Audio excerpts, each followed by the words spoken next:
మార్చి 31తో ఆర్థిక సంవత్సరం ముగుస్తోంది. ఈ క్రమంలో చేయాల్సిన ముఖ్యమైన పనులు పూర్తి చేయకపోతే వడ్డీలకు వడ్డీలు చెల్లించాల్సి రావచ్చు.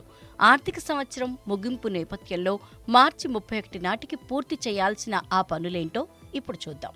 మ్యూచువల్ ఫండ్స్లో మదుపు చేస్తున్న వారు కేవైసీని పూర్తి చేయండి.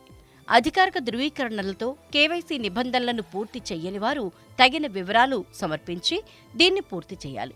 బ్యాంకుల్లోనూ ఆధార్, పాన్ కార్డు లాంటివి లేకపోతే కేవైసీని అప్డేట్ చేసుకోవాలి. State Bank of India Amrit Kalash అనే ప్రత్యేక డిపాజిట్ పథకం అందిస్తోంది. దీని వ్యవధి 400 రోజులు. వడ్డీ రేటు 7.10%. సీనియర్లకు 7.6% వడ్డీ లభిస్తుంది. ఈ డిపాజిట్ వ్యవధి మార్చి 31 నాటికి ముగుస్తోంది.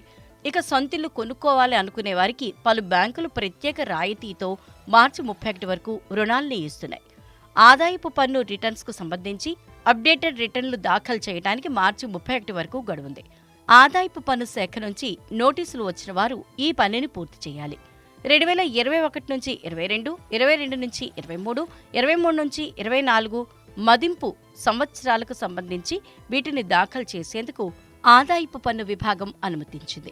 వీటిని దాఖలు చేసేటప్పుడు అదనంగా చెల్లించాల్సిన పన్నుపై కొంత వడ్డీ చెల్లించాల్సి రావచ్చు. పన్ను ఆదా పెట్టుబడులు పెట్టేందుకు గడువు ఉంది. కానీ ఈక్విటీ ఆధారిత పొదుపు పథకాలు ఎంచుకోలేరు. శుక్ర, శని, ఆదివారాలు మార్కెట్కు సెలవు. కాబట్టి ఈఎల్ఎస్ఎస్ దరఖాస్తును ఫండ్ సంస్థలు ఆమోదించడం సాధ్యం కాదు. అంటే ఇప్పుడు మదుపు చేసినా అవి వచ్చే ఆర్థిక సంవత్సరం ఖాతాలోకి వెళ్తాయి.